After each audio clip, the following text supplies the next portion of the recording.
Assalamualaikum warahmatullahi wabarakatuh. Alhamdulillahirabbil alamin.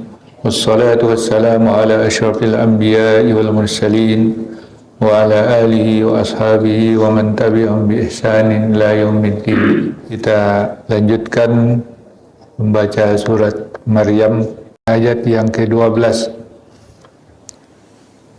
A'udzubillahi minasyaitonir rajim. Ya Yahya, khuzil kitaba biquwwatin wa atainahul hukma sabiyya. Wahai Yahya, ambillah kitab itu biquwwah, dengan kekuatan. Wa atainahul hukma sabiyya, dan kami berikan kepada Yahya itu hikmah sabiyat, sejak masa kecil. Wa hananan min ladunna, dan sebagai bentuk kasih sayang daripada kami. Wa zakatan, dan mensucikannya. Wa kana taqiyya, dan dia Yahya itu orang yang bertakwa. Wa birram biwalidayhi, dan yang berbuat baik kepada kedua orang tuanya. Walam yakun jabbaran asiyya, dan dia tidak menyombongkan diri, tidak pula berbuat maksiat. Wassalamun alaihi, selamat atas dia, salam sejahtera atas dia. Yauma wulida, di hari dia dilahirkan. Wa yauma yamutu, dan hari dia diwafatkan. Wa yauma yub'atsu hayya, dan pada hari nanti dibangkitkan hidup kembali. Ini sambungan dari Nabi Yahya yang diabadikan dalam Al-Quran di dalam surat Maryam ini. Setelah Yahya dilahirkan, maka Yahya tumbuh, tetapi dia memiliki kecerdasan yang luar biasa, dengan daya ingat yang juga istimewa, sehingga dia bisa menghafal Taurat itu. Ya, kalau sekarang juga banyak anak-anak yang bisa hafiz, ya, menghafal Al-Quran 30 juz ketika anak-anak. Itu sebenarnya ini kekuatan yang dilebihkan oleh Allah SWT, khususnya kepada Yahya. Maka diangkatlah dia menjadi nabi sejak dia kecil. Ya Yahya, khuzil kitaba biquwwah. Wahai Yahya, ambillah kitab ini biquwwah, dengan kekuatan.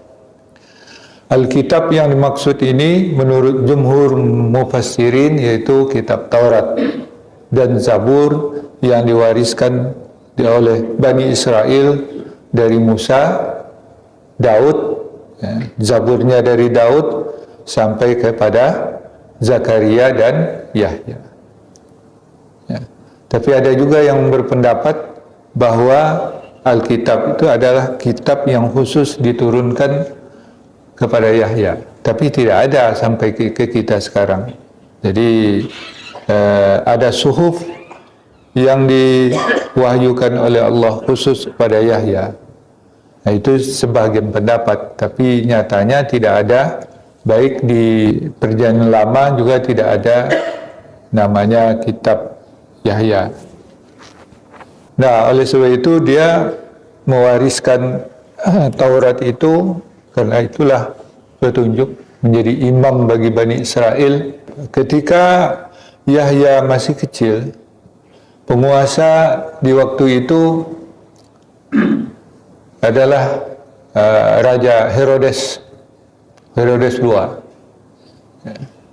dan itu penguasa dari Yunani. Yang di situ ada juga gubernurnya Pontius Pilatus yang berkuasa di situ. Ketika Zakaria sudah tua dan belum mendapat pewaris yang meneruskan tugas Zakaria untuk mengingatkan umatnya, Zakaria itu sudah hampir dilupakan oleh orang-orang Bani Israel itu. Orang-orang Bani Israel sudah sibuk dengan urusan dunia, tidak lagi pergi ke rumah suci, ke Baitul Maqdis untuk melaksanakan ibadat-ibadatnya di rumah suci itu. Untuk itu, karena sudah jauh meninggalkan agamanya, maka diangkatlah Yahya untuk mengingatkan mereka kembali kepada hukum Taurat. Ya, karena praktek-praktek riba yang mereka kembangkan, itu sudah zaman sebelum Masehi itu orang-orang Yahudi itu, orang-orang Bani Israel itu Tuhannya itu selalu saja emas. Ya, jadi patung emas itu memang jadi simbol, menjadi Tuhan mereka. Oleh sebab itu, perintah dari Allah SWT, Yahya masih muda, khuzil kitab biquwwah, ambil kitab, yaitu kitab Taurat itu. Ya, ajaran Taurat itu dengan kekuatan. Apa yang dimaksud dengan kekuatan? Para mufassir menjelaskan, ya dengan kekuatan pikiran, kekuatan akal, ya, yang mampu menyerap isi Taurat itu dalam diri Yahya. Dan dengan bekal itu Yahya mampu membangkitkan kembali umat Yahudi untuk kembali kepada ajaran agama. Yahya bekerja keras dengan keahliannya, dengan kekuatannya yang diberikan oleh Allah kepadanya, itu untuk menyeru kaumnya untuk taubat kembali. Nah, itu di dalam Kristen disebut pembaptis. Jadi nama Yahya itu disebut Yohana atau Yohanan. Oleh orang Barat disebut Yohanes. Di dalam Al-Quran disebut Yahya. Kristen, orang-orang Barat juga orientalis mengatakan Al-Quran itu salah. Namanya Yohanes kok bilang Yahya. Ya, kalau dalam bahasa Ibrani memang disebut dia Yohana atau Yohanan.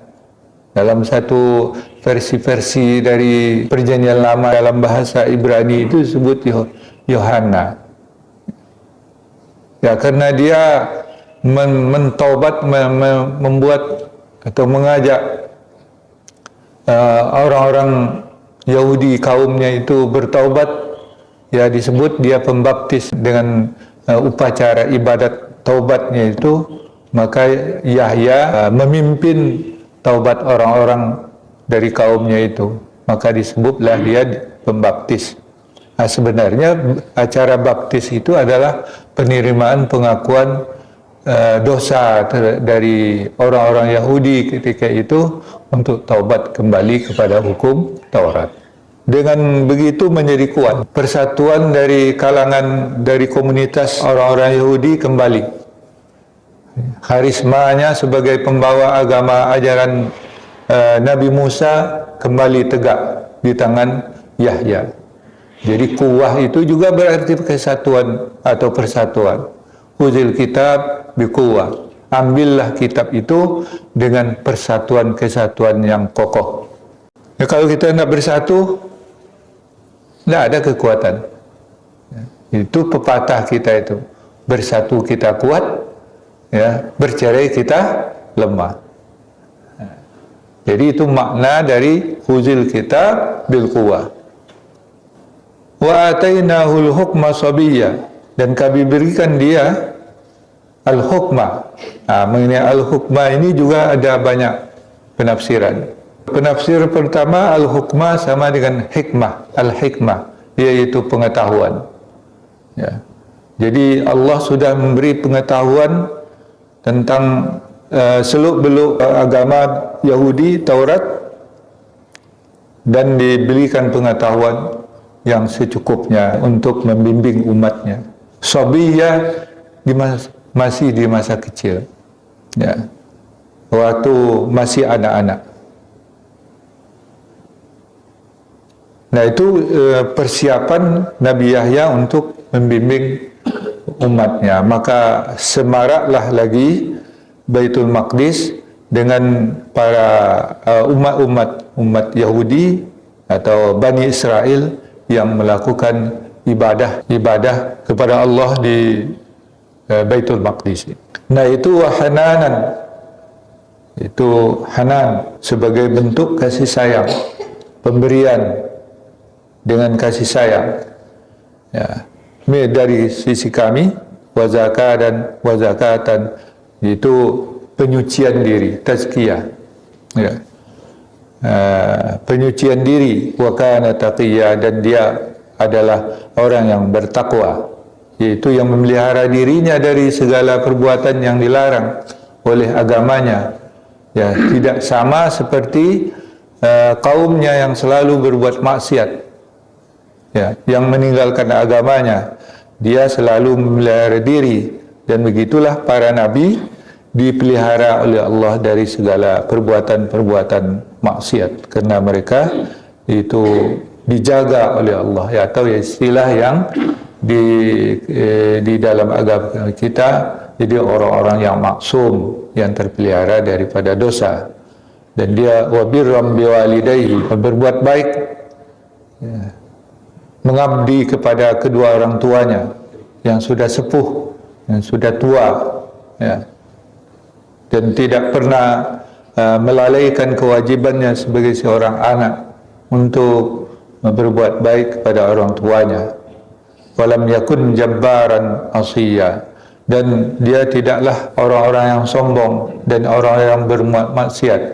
Jadi begitu dia angkat menjadi nabi, menjadi utusan Allah, itu dia tidak membuatnya dia bersifat angkuh, sombong. Ya, ada juga diingatkan oleh Allah dalam ayat-ayat ini.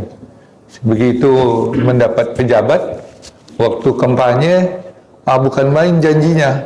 Nah, semua orang disalami. Nah, begitu dia menjabat, tidak lagi lah, tidak negur lagi dia. Ada juga yang seperti itu, ya. Nah, itu diingatkan oleh Allah SWT, walaupun diangkat oleh Allah, Yahya itu derajat yang paling tinggi, menjadi utusannya, Rasul, Nabi, tetapi dia tidak menyombongkan diri. Dia tetap mengajak, bergaul dengan umatnya, dan memberikan pelayanan terhadap umatnya, dan menghindari. Nah, ini ucapan selamat dari Allah SWT begitu, untuk Yahya itu. Wassalamun alaihi yawma wulida wa yawma yamutu wa yawma yub'atsu hayya.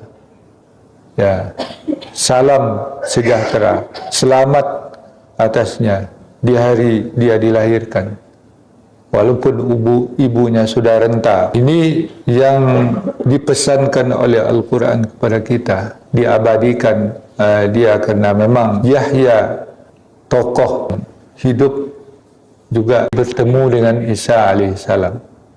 Setelah Yahya mundur dari jabatannya, maka disambung oleh Isa alaihissalam. Itulah bimbingan Allah Ta'ala kepada Bani Israel itu. Tetapi ketika Nabi mereka sudah tidak lagi berpengaruh, sifat asli mereka muncul kembali, yaitu meninggalkan agama. Itulah yang diingatkan kepada kita, supaya kita tetap istiqamah, konsisten terhadap ajaran-ajaran yang disampaikan oleh Allah dan Rasul-Nya kepada kita, dan supaya menjadi peringatan bagi kita. Wallahu a'lam bishawab.